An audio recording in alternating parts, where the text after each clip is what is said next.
नमस्कार, आप सभी का स्वागत है स्टार सिटी न्यूज़ में। मैं इस वक्त दिल्ली के रिठाला विधानसभा जिला उत्तर पश्चिमी में मौजूद हूँ।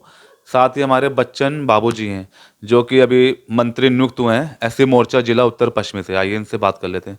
सबसे पहले आपको बहुत बहुत बधाई बधाई हो। बधाई हो। बच्चन बाबूजी, आप जैसे अभी मंत्री नियुक्त हुए अभी एससी मोर्चा जिला उत्तर पश्चिमी से, पहले अपनी पूरी टीम को क्या मैसेज देना चाहते हैं? मैं पूरी टीम को मैसेज देना चाहता हूँ, बधाई देना चाहता हूँ कि मैं उत्तर पश्चिमी जिला का मंत्री बना हूँ जी। और मैं बड़े तहे दिल से उनको बधाई देना चाहता हूँ कि हमारे साथ टीम में जुड़ करके काम करें बीजेपी के लिए, प्रधानमंत्री मोदी जी के लिए, जिन्होंने हमारे देश को कहाँ से कहाँ के लिए पहुँचा दिया। अच्छा, अभी जैसे टीम बनने के बाद से शुरुआत अभी किस तरह की हुई सर? अभी टीम बनने के बाद में शुरुआत हुई है और शुरुआत बढ़िया ही होगी। क्योंकि सारे लोग हमारे साथ जुड़े हुए हैं, तहे दिल से काम करेंगे और टीम अच्छी बनेगी। समाज को किस तरह जागरूक कर रहे हैं सर अपने समाज को इस तरह से जागरूक कर रहे हैं कि देश के लिए जनता खड़ी नहीं होगी तो काम कैसे होगा। हमारे प्रधानमंत्री मोदी जी देश के लिए दिनों रात एक कर रहे हैं, तो हमें भी उनके साथ लगना चाहिए। तो आप जो सेवा कर रहे हैं सर, हमने काफ़ी आपका नाम सुना कि आप एक समाज सेवक हैं, सेवा करते हैं। थोड़ा आपके बारे में जानना चाहेंगे सर, क्या क्या सेवा देते हैं? मैं सोशल वर्किंग की सेवा देता हूं, लोगों के हर दुख सुख में काम आना, हॉस्पिटलों में एडमिट कराना, वहां पे उनके साथ जाना, काम कराना। क्योंकि लोग जो है ये दे रखा था कि 4 लाख रुपए का इलाज फ्री है, कि 5 लाख रुपए का इलाज फ्री है, वहाँ पर डॉक्टर दवाइयाँ देते हैं, कोई पूछते नहीं पूछते। रोड पे पड़े हुए हैं लोग, उनके लिए कोई बेड खाली नहीं है तो कोई डॉक्टर नहीं देख रहा, कोई कह देगा कि यहाँ इलाज नहीं है तो बाहर ले जाओ। और गरीब आदमी कहाँ जाए? दिल्ली सरकार के हॉस्पिटलों में ये हालात है।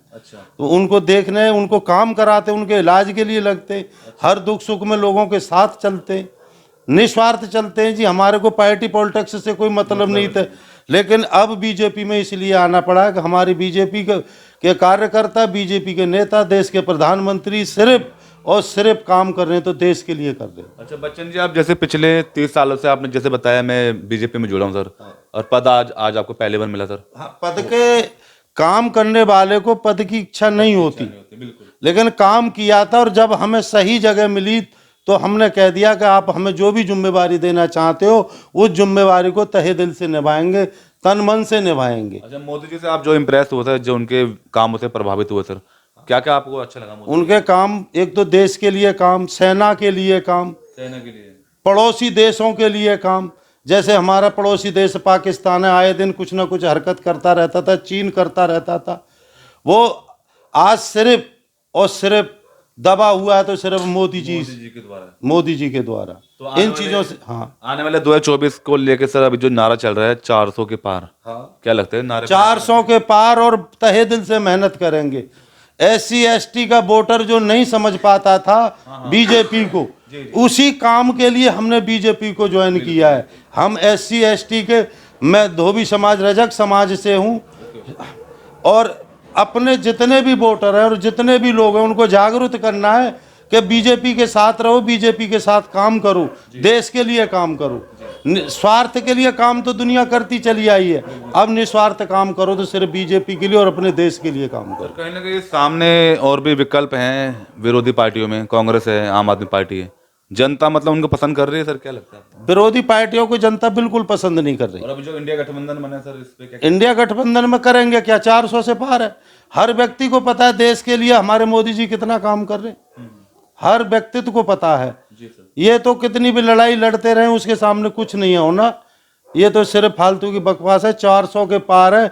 आज जो भी वोटर नहीं था वो भी आज भी जुड़ रहा है। अच्छा, आपका जो ये क्षेत्र लगता है, किस नाम से क्षेत्र आपका? ये रिठाला विधानसभा के नाम से। क्या समस्या है इन क्षेत्रों में सर? अभी हमारे सारे क्षेत्रों में समस्या है कि रोड की है, लोगों की बहुत सारी समस्याएं, और जिस समस्या इतनी है कि आप गलियों में, कॉलोनियों में घूम के देखोगे आज तो सन 82 की बसी हुई कॉलोनियां आज भी उस स्तर से नहीं है जो होनी चाहिए। मतलब 1982 से आज तक ऐसा कोई डेवलप नहीं हुआ? नहीं, डेवलप नहीं हुआ। अभी देखो ना, अब यहाँ से निकल के देखो, फोटो खींच के देखो, यहाँ पे वीडियो बना के देखो, क्या हाल होगा। तो सर आम आदमी पार्टी सरकार आई थी मैं दिल्ली का नक्शा बदलने सर, तो क्या लगता है दिल्ली में नक्शा बदला अब तक, या रिठाला विधानसभा की बात कर लेते हैं? नहीं, रिठाला विधानसभा की बात कर लो। दिल्ली के नक्शे में इतना बदलाव नहीं आया जितना आना चाहिए था। नहीं आया। जब 7-7 साल पहले नारियल तोड़ते रोडों के लिए, वो आज तक क्लियर नहीं हो पाए, उद्घाटन ही रह गया सर। उद्घाटन रह गए सर। तो आने वाले 25 के भी चुनाव है विधानसभा दिल्ली में, क्या लगता है इस बार कुछ चेंजेस लगने पूरा चेंजेस होगा। रिठाला विधानसभा की क्या, पूरी दिल्ली की बात कर रहा हूँ, तस्वीर बदलेगी। इस बार लगता है सर बिल्कुल लगता है। जनता इस बार मतलब वोट करेगी बीजेपी को? बीजेपी को वोट करेगी, जागृत हो रही है जनता। और इतने समय से क्यों नहीं बन पाई सर सरकार? इतने समय से सरकार नहीं बन पाई थी कि बीजेपी आम आदमी पार्टी का बोलबाला चल रहा था, उससे पहले कांग्रेस का चल रहा था, क्योंकि पानी, बिजली, हॉस्पिटल फ्री, कुछ इसका डिफेक्ट था ऊपर। हाँ, इस चक्कर में पार्टी पॉलिटिक्स में आप समझते ही हो। दूसरा नंबर ये था कि अनोथ राय जो कॉलोनी है, जहां गरीबी स्तर के लोग रहते हैं, वहां बीजेपी का वोट बैंक नहीं था। क्योंकि वोट बैंक यूं नहीं था कि भाई जनरली आदमी बीजेपी के पास कोई नेता नहीं था, कोई काम जोड़ने जुड़ाने वाला नहीं था। अब क्या लगता है कुछ नेता तो अब जैसे हमारे जैसे बहुत भाई बीजेपी के साथ जुड़ रहे हैं, जिनकी टीम बनी हुई है, वो टीम उनके लिए काम करेगी, उन्हें समझाएगी, उनके साथ जाएगी। और उन्हें भी पता है कि पढ़ा लिखा समाज होता जा रहा है। पहले से अनपढ़ व्यक्ति थे, जो लोग कॉलोनियों में रहते हैं वो तो बेचारे गरीब हैं, वो इन बातों को नहीं समझ पाते। लेकिन अब वो जागृत हो रहे हैं, उन्हें जागृत करेंगे, बीजेपी के साथ लेंगे। ठीक है सर, और कुछ लास्ट में महाशिवरात्रि के उपलक्ष्य में कुछ? महाशिवरात्रि और रामलीला और जितने भी धर्म, सनातन धर्म के जितने भी काम होते हैं उनमें हम बढ़ चढ़ के भाग लेते हैं। मैं सेक्टर 3 की रामलीला कमेटी का चेयरमैन रहा हूँ 8 साल से। हम उसके साथ, और चाहे शिवरात्रि है चाहे कोई है, हिंदुत्व के धर्म के काम में हम सबसे आगे रहते हैं। तो यह थे हमारा सीधी बात बच्चन बाबू जी से, स्टार सिटी के साथ मैं जितेंद्र गुप्ता।